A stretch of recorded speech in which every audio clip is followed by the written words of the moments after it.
இருப்பவராக இருப்பவரே ஆளுகை செய்ய ஆவியானவரே பலியாய் தன்னை பரிசுத்தமானவரே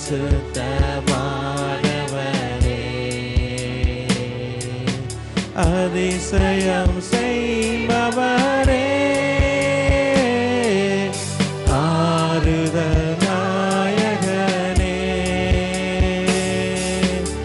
அதிசயம் செய்பவரே ஆறுதல் நாயகனே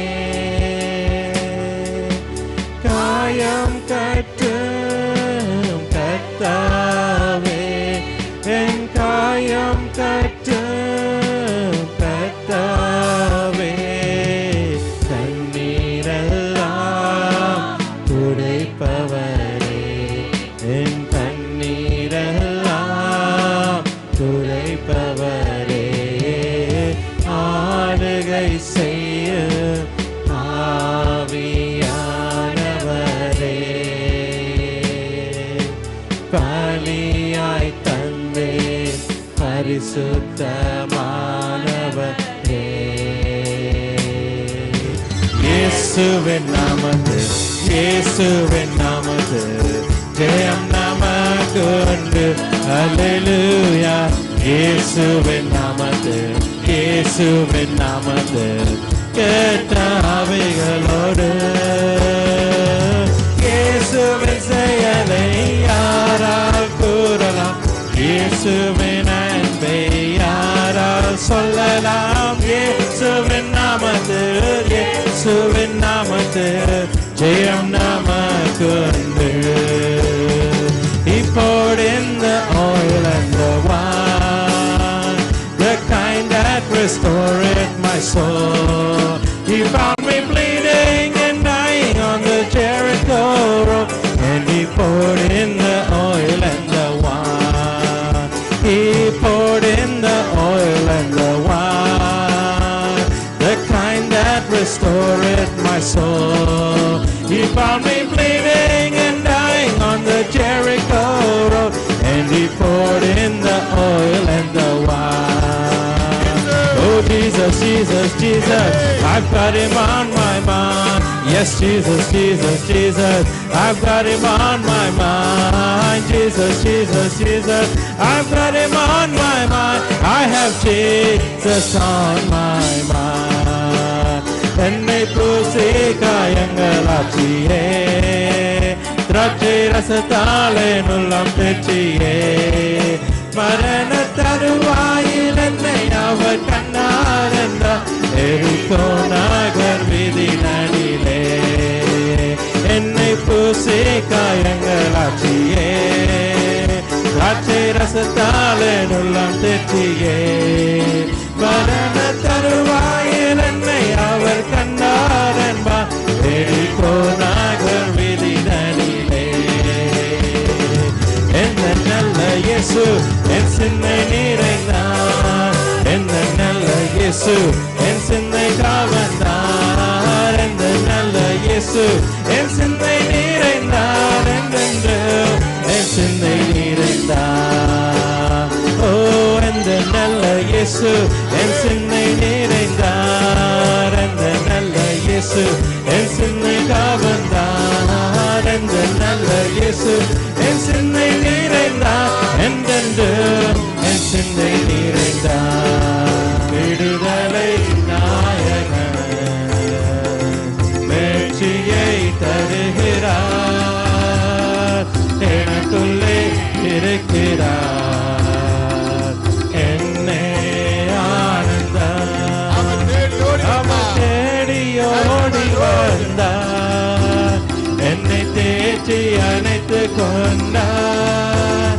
அவர் தேடி ஓடி வந்தார் என்னை தேற்றி அணைத்து கொண்டார் என் பாவம் அனைத்து மன்னித்தார் என் பாவம் அனைத்து மன்னித்தார் புது மனிதனாக மாற்றினார் புது மனிதனாக மாற்றினார் நடத்தினார். விடுதலை நாயகன் வெற்றியை தருகிறார்.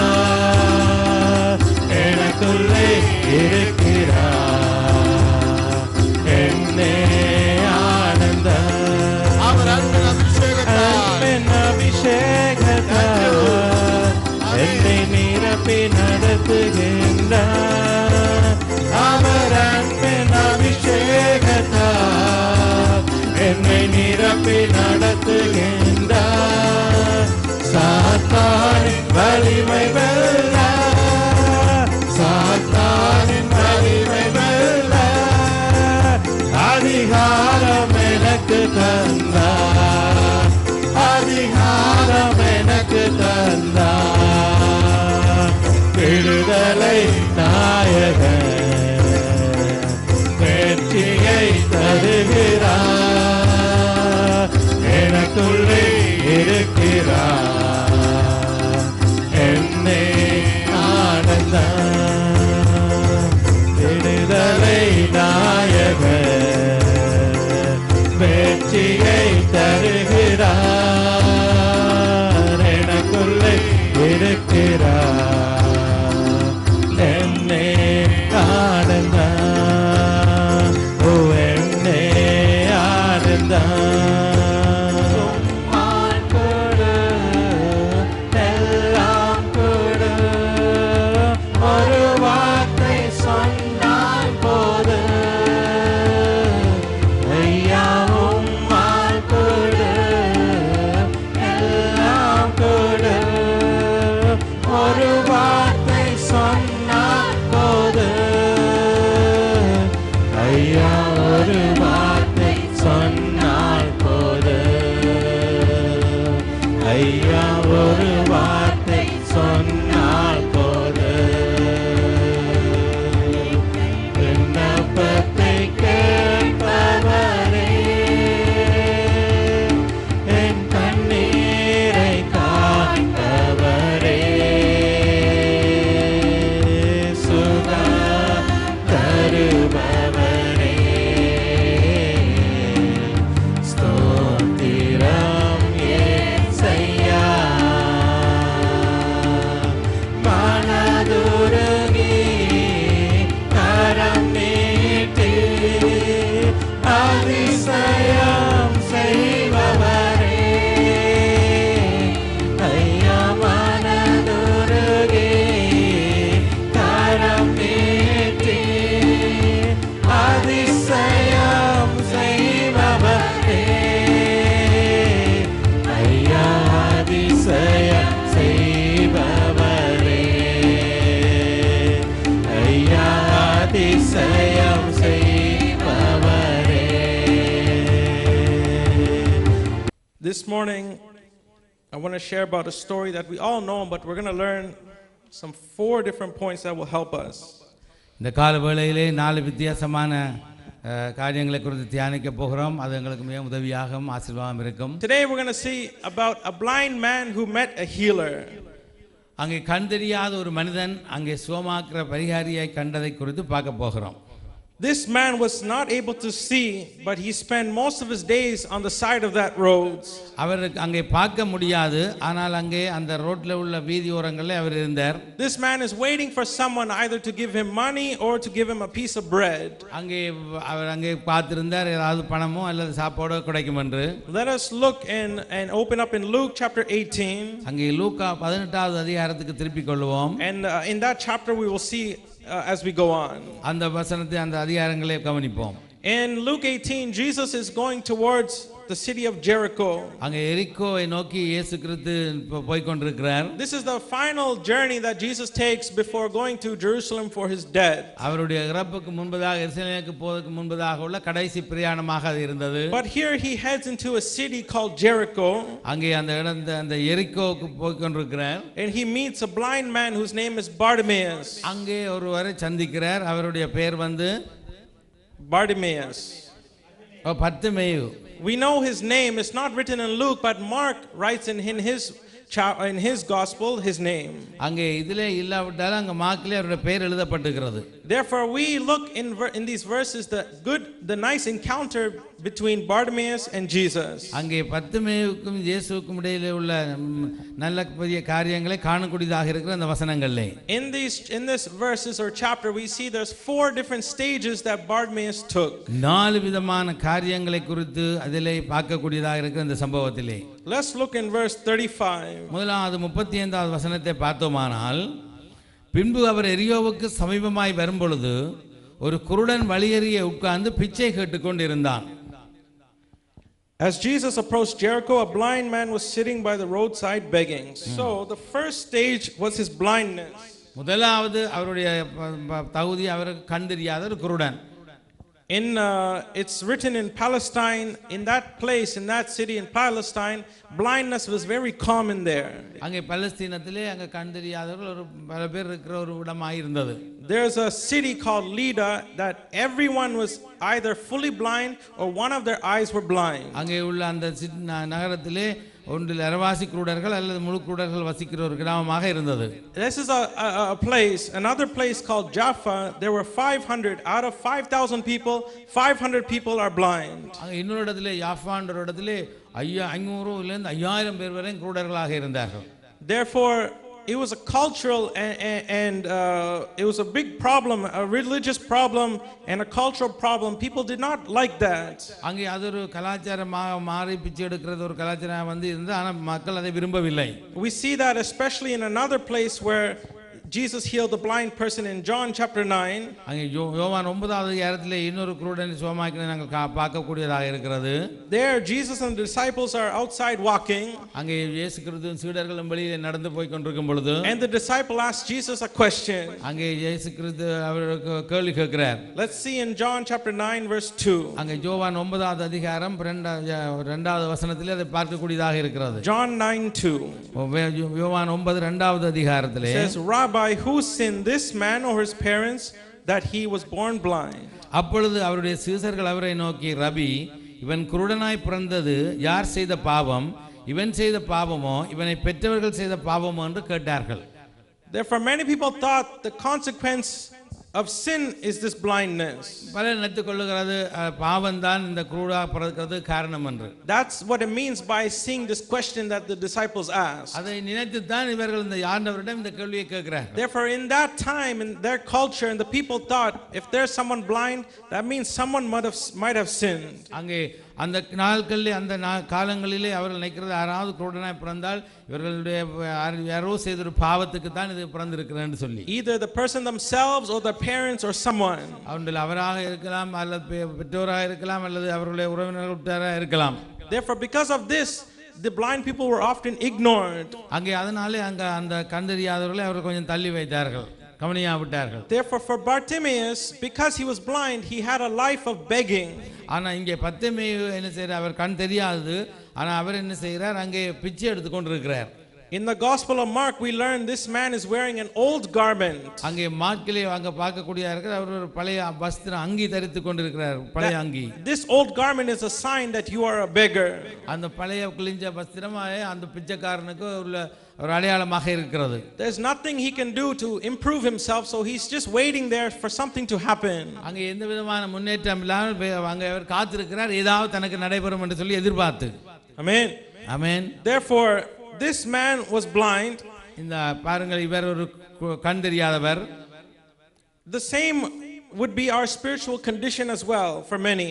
பலருடைய வாழ்க்கையிலே இந்த விதமான ஒரு காரியங்கள் தான் தொடர்ந்து இருக்கிறதை காணக்கூடியதாக இருக்கிறது. If we read in 2 Corinthians chapter 4 verse 4. 2 கொரிந்தியர் 4வது அதிகாரம் 4வது வசனத்தை வாசித்து பார்த்தோமானால், 2 Corinthians 4:4. 2 கொரிந்தியர் 4:4 வாசித்து பார்த்தோமானால், the God of this age has blinded the minds of unbelievers so that they cannot see the light of the gospel.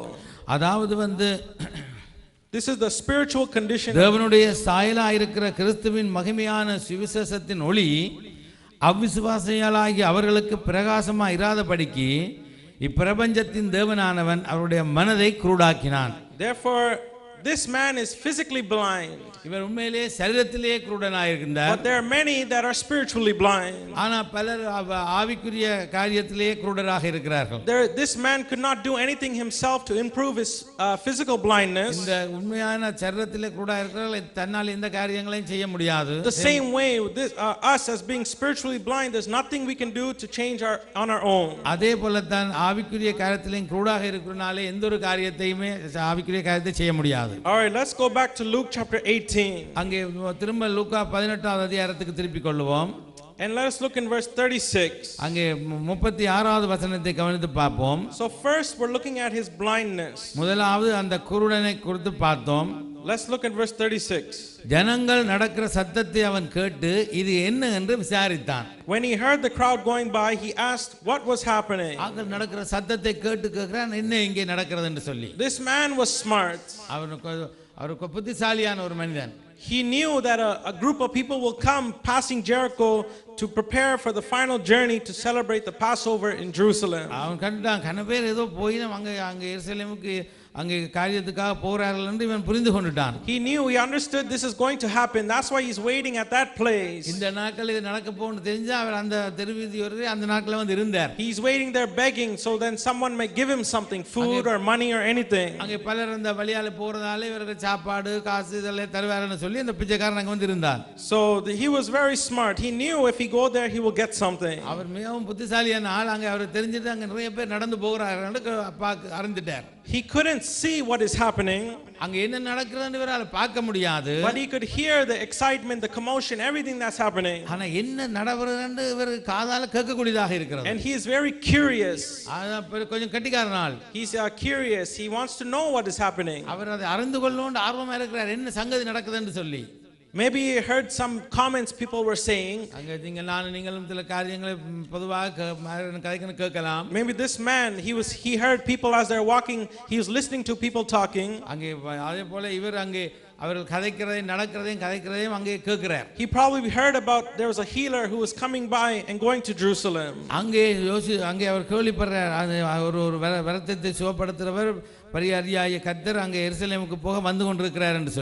Therefore, verse 36, he asks a question, what is happening here? Verse 37 gives the answer. Jesus of Nazareth is passing by. Jesus of Nazareth is passing by. Maybe this person that he heard about of Jesus, the healer, is coming in front of him.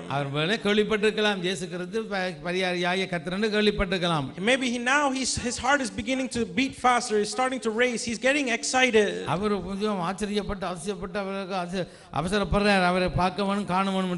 It's too good to be true. The person he was waiting for is here, that maybe something can happen for him.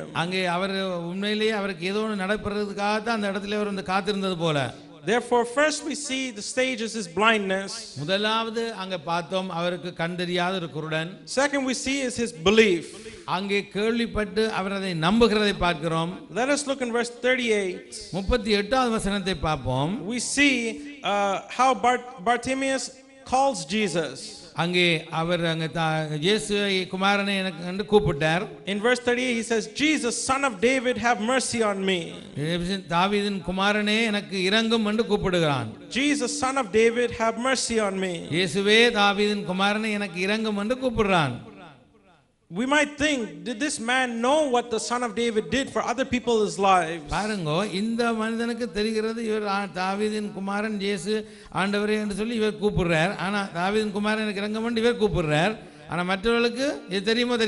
Maybe he heard about Jesus giving sight to other blind people. Maybe he heard the verses that Jesus said in Luke chapter 4 verse 18. Maybe let's read that verse, Luke chapter 4 verse 18. Maybe this blind man was there when Jesus said these words. அந்த இயேசு கிறிஸ்து அவரை பார்த்து என்ன சொன்னார் என்று பார்ப்போம். கர்த்தருடைய ஆவியானவர் என்மேல் இருக்கிறார், தரித்திரருக்கு சுவிசேஷத்தை பிரசங்கிக்கும்படி என்னை அபிஷேகம் பண்ணினார், இருதயம் நொறுங்குண்டவர்களை குணமாக்கவும் சிறைப்பட்டவர்களுக்கு விடுதலையையும் குருடருக்கு பார்வையும் பிரசித்தப்படுத்தவும். All right.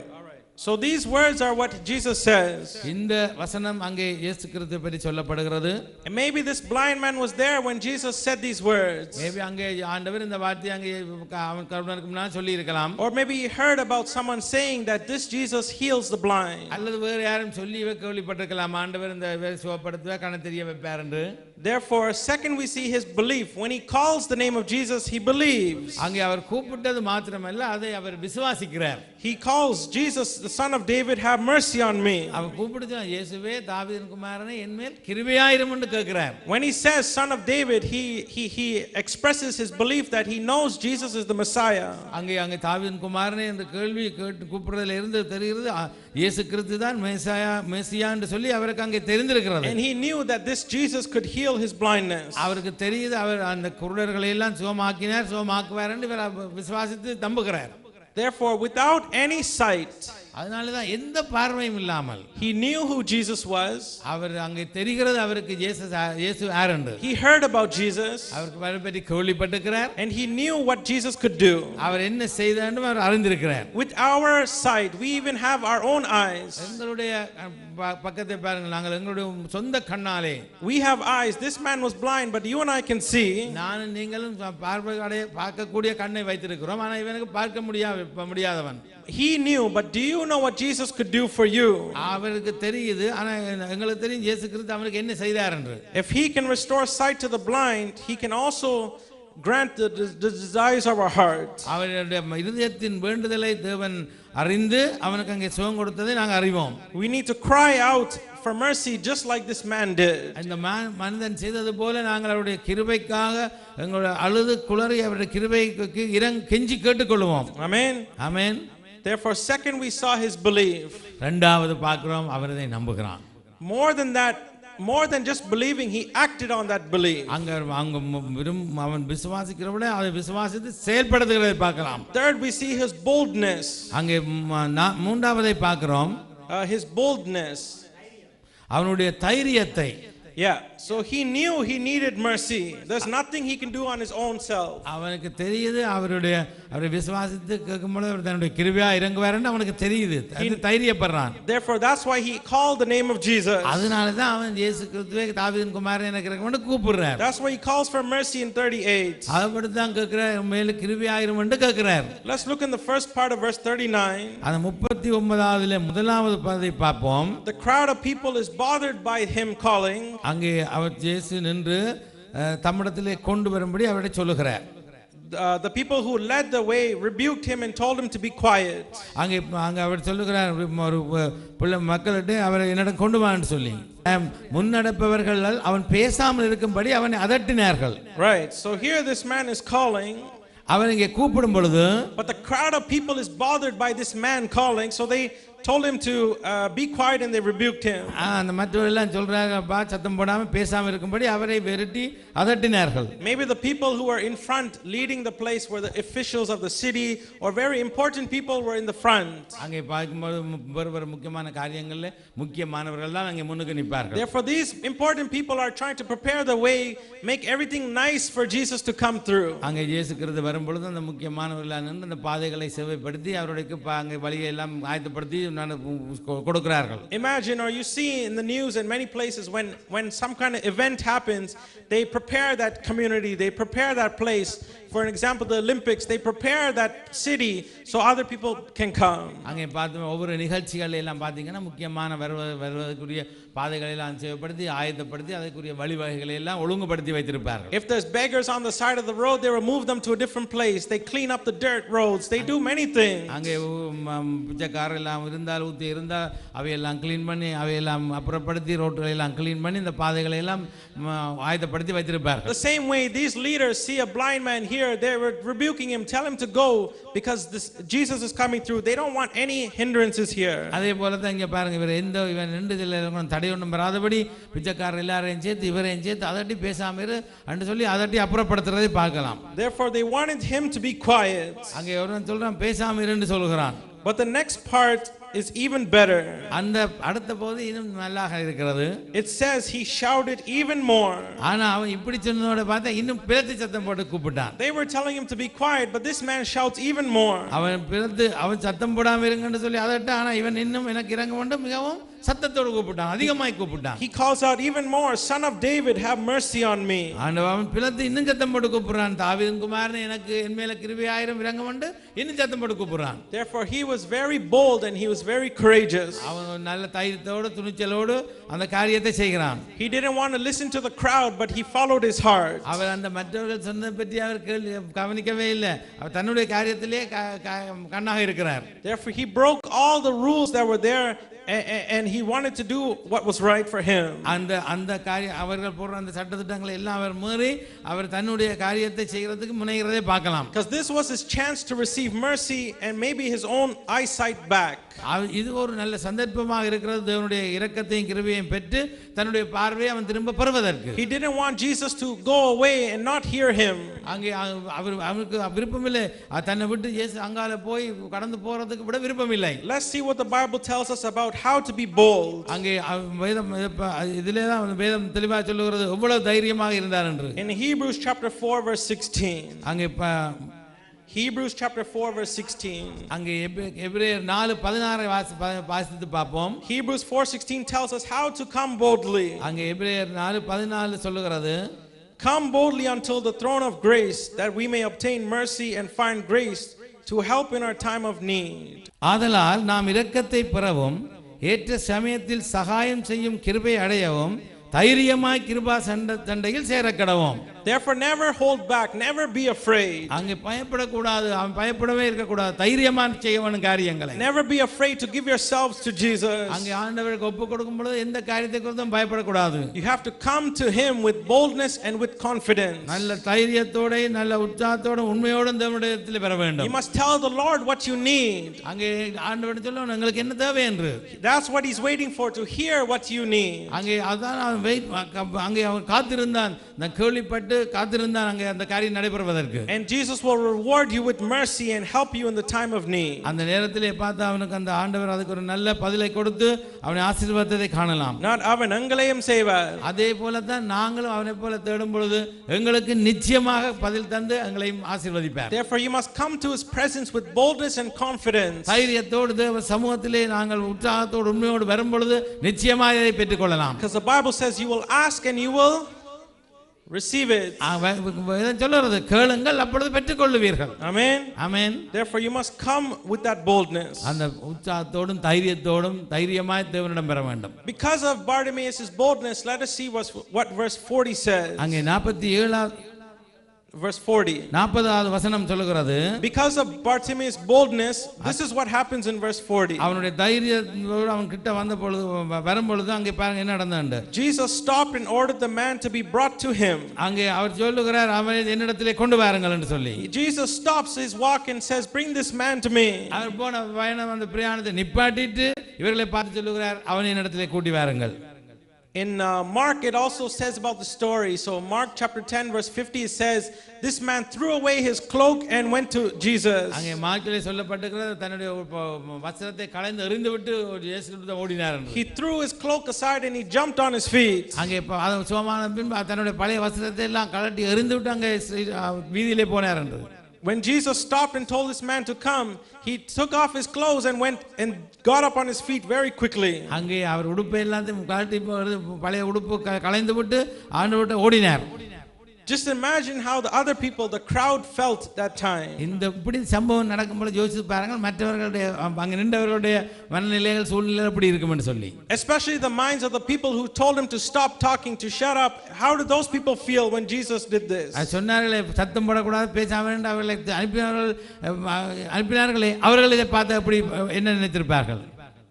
I basically think at this time everything was very quiet there. இந்த நேரத்தில் நான் நினைக்கிறேன் எல்லாம் மிக அமைதியாக இருந்திருப்பார்கள். Everyone is looking now at Bartimaeus and now at Jesus. இப்ப எல்லாரும் இயேசு கிறிஸ்துவின் மேலும் பத்துவை மேலும் தான் அவருடைய கண்ணும் பார்வையும் நோக்கமும் இருந்திருக்கும். Now Jesus orders some other people to come and help him through the crowd to come to him. அவனை சொல்ல அந்த ஜனக்கூட்டத்திலே இருந்து அவனை கூட்டிக் கொண்டு வரும்படி அவர் தன்னிட்ட கூட்டிக் கொண்டு வாங்கன்னு சொல்லி விடுறார்.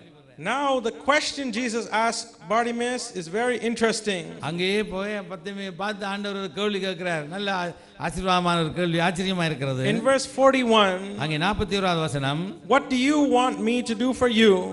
நான் உனக்கு என்ன செய்ய வேண்டும் என்று இருக்கிறாய். I don't know if Bartimaeus is blind or Jesus is blind, but for sure Jesus knew he is a blind man. பாருங்க, இப்ப பார்த்து யாரு குருடனே தெரியாது, ஆனா கண்டிப்பா இயேசு கிறிஸ்து தெரியும், இவருக்கு கண் தெரியாது என்று சொல்லி. That's why he told other people to go bring him. He knew he was blind. அதனால தான் அவர் மற்றவரை சொல்றார், ஆளை போய் கூட்டிட்டு வா. Therefore, அதனாலே பாருங்கள், Jesus asked the obvious question, what do you want me to do for you? ஆனா பாருங்க, ஒரு வித்தியாசமான ஒரு கேள்வி கேட்கிறார், நான் உனக்கு என்ன செய்ய வேண்டும். Jesus asks this question for Bartimaeus and for the people who are gathered there. அங்க எல்லோரும் கூடி இருந்த இடத்திலே பத்திமையை பார்த்து ஆண்டவர் இந்த கேள்வியை கேட்கிறார்.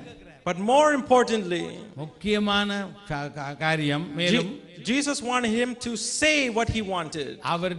அவர் எதிர்பார்க்கிறது என்னன்னா, இவர் தனக்கு என்ன வேணும் என்று சொல்லட்டும் என்று சொல்லி. Amen. Amen. He wanted him to say what he wanted. அவருக்கு என்ன வேணும் என்று இவரே தன் வாயால கேட்கட்டும் என்றதை அவர் எதிர்பார்க்கிறார் ஆண்டவர். And his answer is the best answer. அவருடைய பதில் மிகவும் ஆச்சரியமான அதிசயமான பதிலாக இருக்கிறது. Straight to the point. அங்கே அந்த இடத்தை பார்ப்போம். Not Jesus, I heard about you, I know about you, you're awesome, you're great, many things. He said what he wanted right away. உடனே அது அப்படி என்னன்னு சொல்ல இல்லை, அவர் உடனே கேட்கிறார், நான் உனக்கு என்ன செய்ய வேண்டும். His next answer in the end of 41 says, Lord, I want to see. அவர் ஒரு கதையும் கேட்க, ஆண்டவரே நான் பார்வையடைய வேண்டும். No other things about is written here. வேற ஒரு காரியங்களை குறித்து எழுதப்படவில்லை, சொல்லப்பட்டிருக்கிறது கேள்வி, ஒரே கேள்வி, ஒரே பதில், நான் பார்வையடைய வேண்டும். Lord, I want to see. ஆண்டவரே நான் பார்வையடைய வேண்டும். What do you want Jesus to do for you? நான் ஆண்டவர் கேட்கிறேன், நான் உனக்கு என்ன செய்ய வேணும்னு கேட்டேன். What do you want Jesus to do for you? நானும் நீங்களும் உங்களுடைய வாழ்க்கையிலே ஆண்டவரை பார்த்து எங்களுக்கு என்ன வேணும்னு நான் கேட்கிறோம். Many times we have in our minds, we have in our hearts, we keep everything inside what we want Jesus to do. நாங்கள் பல இடத்திலே எங்களுடைய சிந்தனைகள், நோக்கங்கள், எங்களுடைய கேள்விகள் ஆண்டவர் எங்களுக்கு என்ன செய்ய வேணும்னு கேட்கிறவர்களாக இருக்கிறோம். And we think, oh, அவருக்கு எல்லாம் தெரியும், so we don't need to say anything. We keep everything inside. அப்ப ஆண்டவருக்கு எல்லாம் தெரியும் தானே, அதை பற்றி என்னது கேட்கிறான்னு அப்படி சொல்லி நினைக்கலாம். But we need to speak out. We need to verbalize our requests. நாங்கள் எங்களுடைய வேண்டுதல்களை அவருக்கு நாங்கள் சொல்ல வேண்டும்.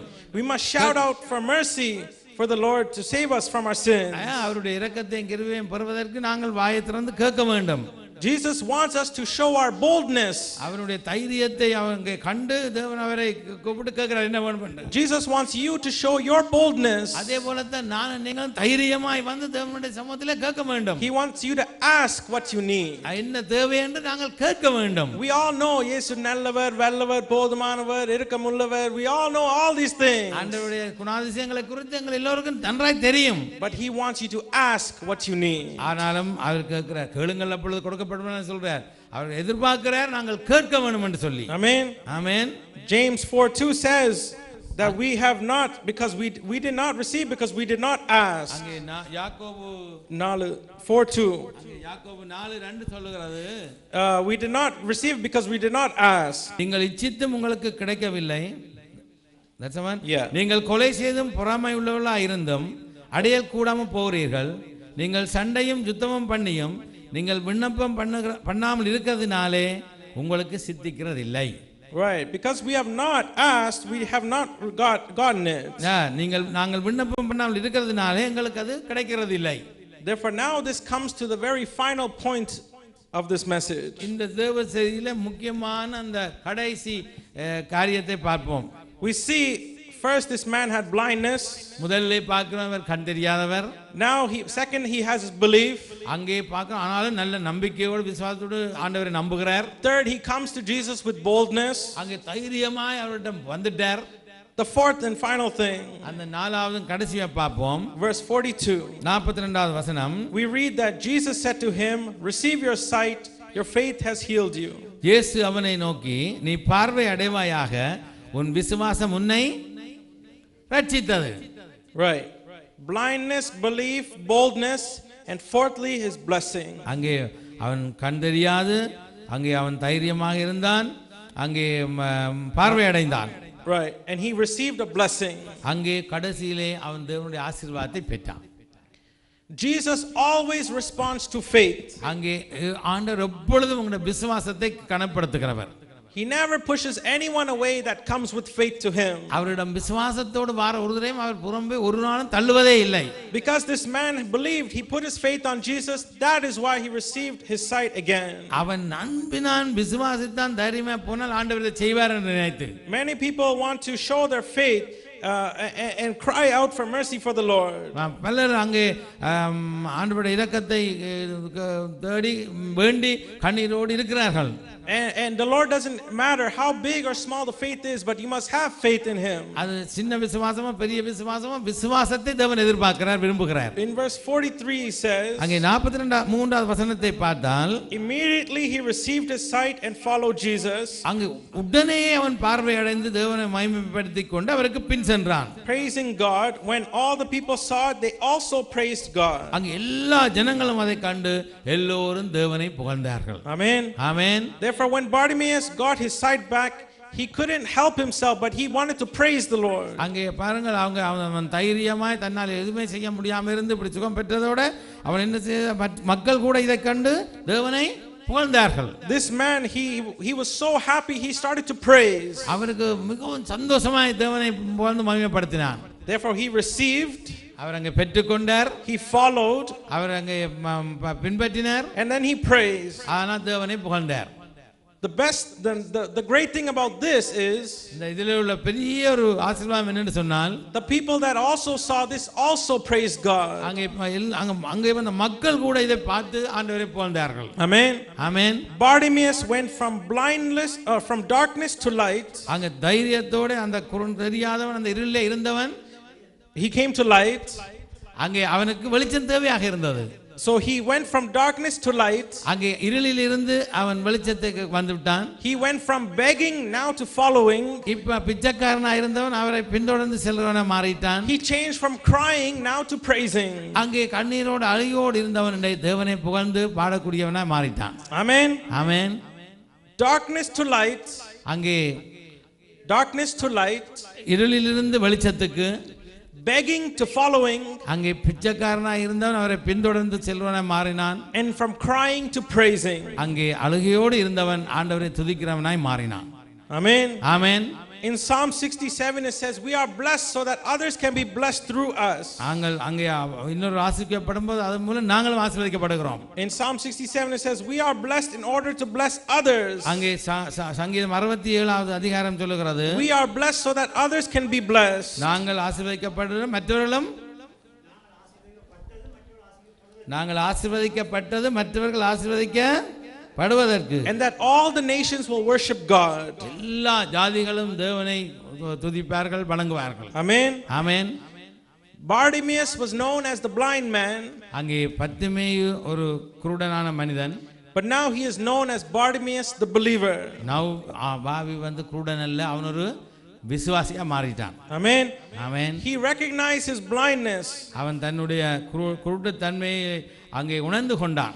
He showed his belief. அந்த தன்னுடைய அப்படி உணர்ந்ததும் தன்னுடைய விசுவாசத்தை அங்கே செயல்படுத்தினான். He cried out with boldness. அந்த தைரியத்தோடு அழுகையோடு அவருக்கு நெருங்கி சேர்ந்தான். And then he received a blessing. அதன் மூலம் அவனுடைய பெரிதான ஒரு ஆசீர்வாதத்தை பெற்றுக்கொண்டான். And not only the blessing for himself, but this spilled over for others peoples as well. அந்த இப்ப இதை பார்த்தீங்கன்னா இது மற்றவர்களையும் இது ஆசீர்வதிக்கிறதை காணலாம். Amen. Amen. Therefore we see four things here.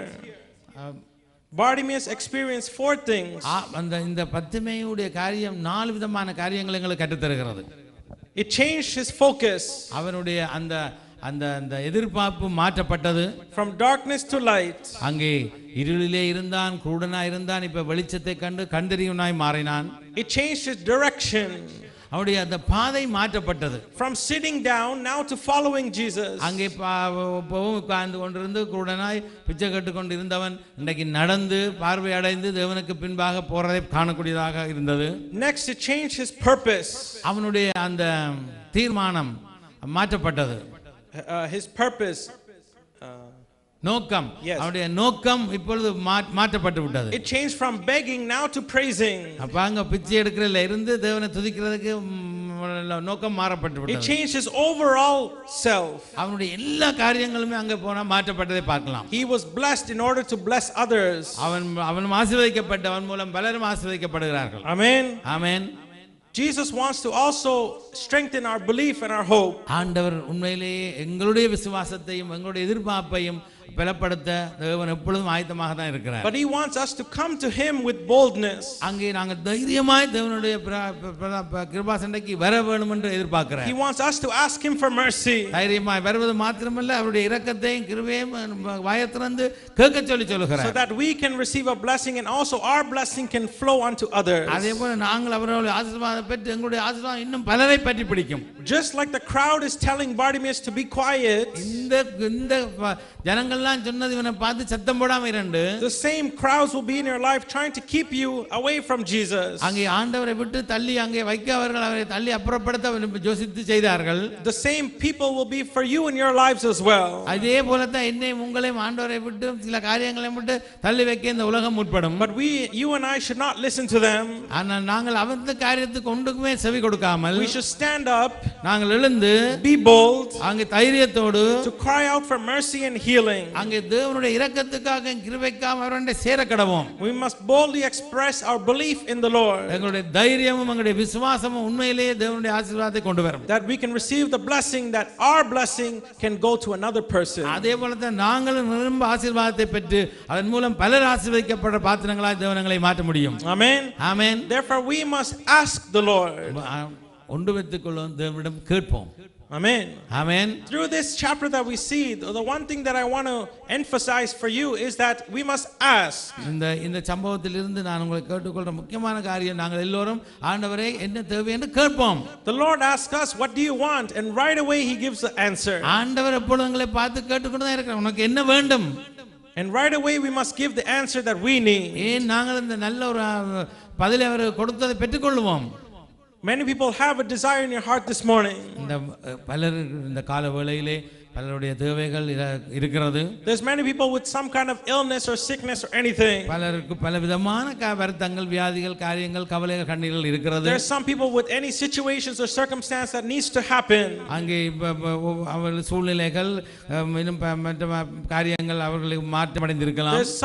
There's you who are waiting for a miracle to happen. அதனால நாங்கள் தேவனுடைய இரக்கத்தையும் கிருபையையும் அற்புதத்தையும் அதிசயத்தையும் பெற்றுக்கொள்ள வேண்டும் காத்திருக்கலாம். Never think that the Lord knows. ஆனால் நீங்க நினைக்காதீங்க தேவனுக்கு தெரியும் தானே என்று சொல்லி. It's true he knows. அவருக்கு கண்டிப்பா தெரியும். But he wants you to ask. ஆனா அவருடைய கேள்வி என்னன்னு சொன்னால் நீ கட்டாயம் கேட்க வேண்டும். Amen. Amen. The Bible says ask and you will receive. வேதம் அப்படித்தான் சொல்கிறது. கேளுங்கள் அப்பொழுது பெற்றுக்கொள்வீர்கள். Ask and you will receive. கேளுங்கள் அப்பொழுது பெற்றுக்கொள்வீர்கள். Therefore it's very important for us to say it from our own mouths. எங்களுடைய எங்களுடைய சொந்த இதயத்திலிருந்து எங்களுடைய வாயாலே கேட்க வேண்டும். Therefore this morning the Lord asks you that same question. இந்த காலை வேளையிலே இந்த கேள்வியை என்னிடமும் உங்களிடமும் தனித்தனியாக தேவன் கேட்கிறார்.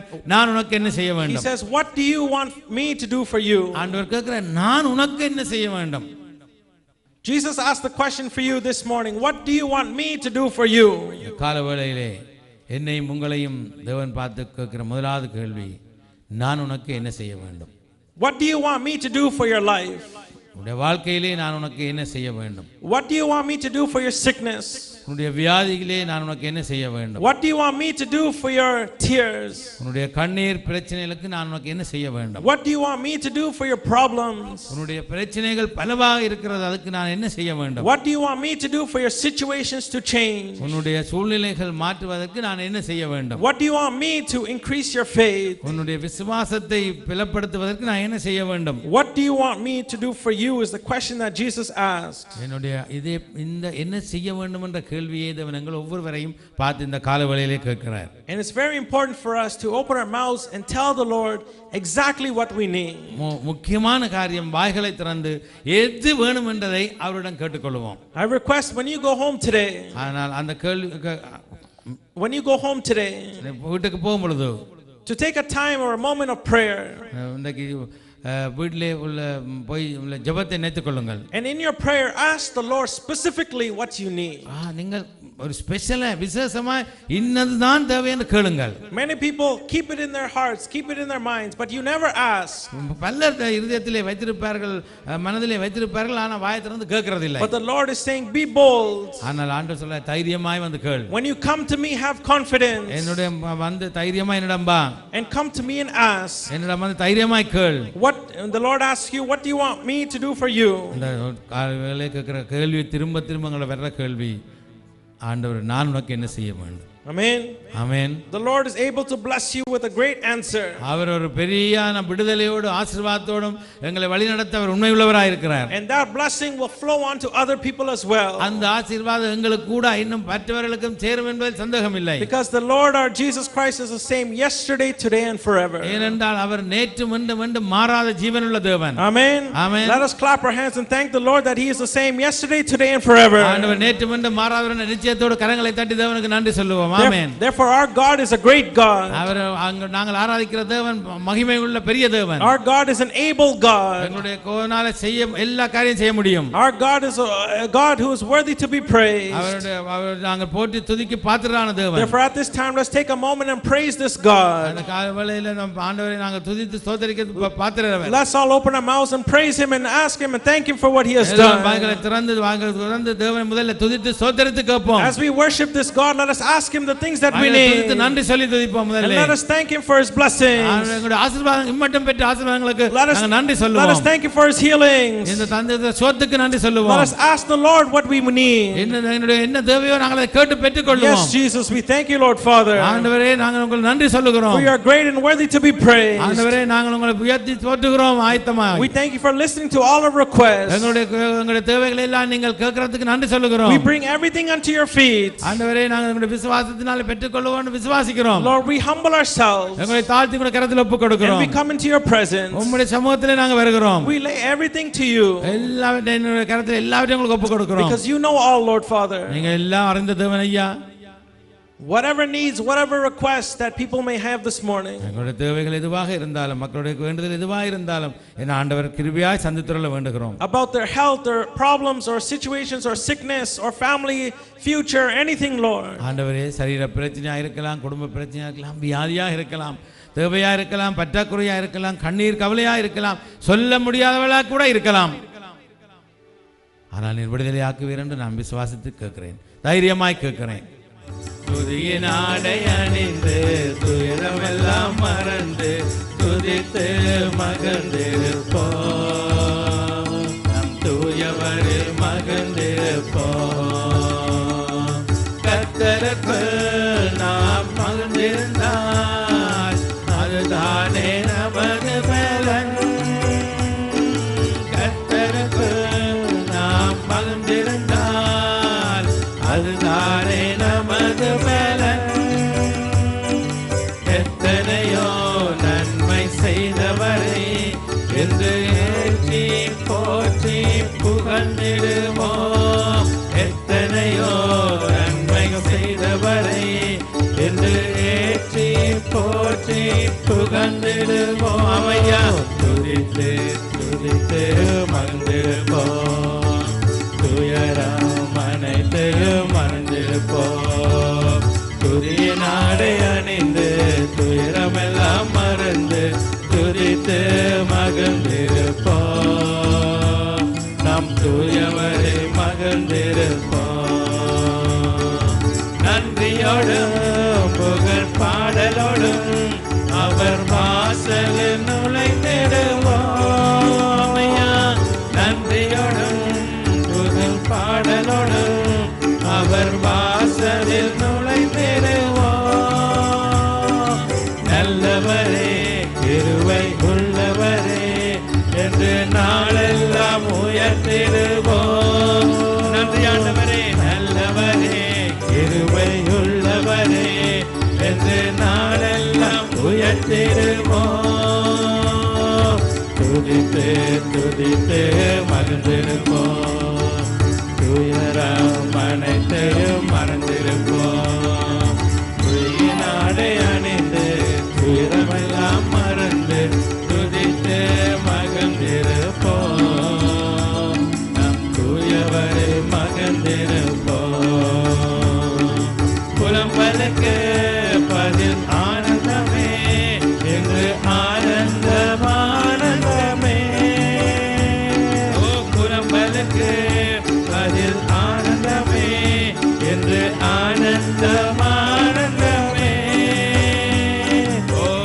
போன ஆவி ஓடி போச்சு என்று உற்சாக ஆவி வந்தாச்சு.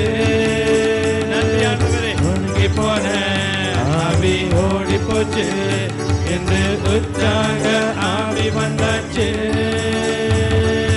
துதித்து துதித்து மறந்திருப்போம், துயரம் அனைத்தையும் மறந்திருப்போம். புதிய நாடை அடைந்து துயரமெல்லாம் மறந்து துதித்து மகிழ்ந்திருப்போம். நம் தூயவரில் மகிழ்ந்திருப்போம், நம் தூயவரில் மகிழ்ந்திருப்போம். கர்த்தராகிய இயேசு கிறிஸ்துவுடைய கிருபையும் இந்த பிதாவாகிய தேவனுடைய அன்பும் பரிசுத்த ஆவியானுடைய அந்நியோன்ய இடத்தில் ஐக்கியமும் ஆண்டவரோடு ஓடி வந்து நிற்கிற நீங்கள் நேசித்த பிள்ளைகள் ஒவ்வொருவரோடும், விசேஷமாக பத்தமே போல உங்கள் சமூகத்திலே வந்து நின்று என்ன தேவை என்று கேட்டு ஜெபித்து போன ஒவ்வொரு பிள்ளைகளோடும் இன்று மீண்டும் சதா காலங்களிலும் தங்கி ஆசீர்வதிப்பீராக. ஆமென். இருப்பவராக இருப்பவரே, என்றும் மாறாத என் தெய்வமே. இருப்பவராக இருப்பவரே, என்றும் மாறாத என் தெய்வமே. நன்றி ஐயா, உமக்கு நன்றி ஐயா, நாள்தோறும் நாள்தோறும் நன்றி ஐயா. ஐயா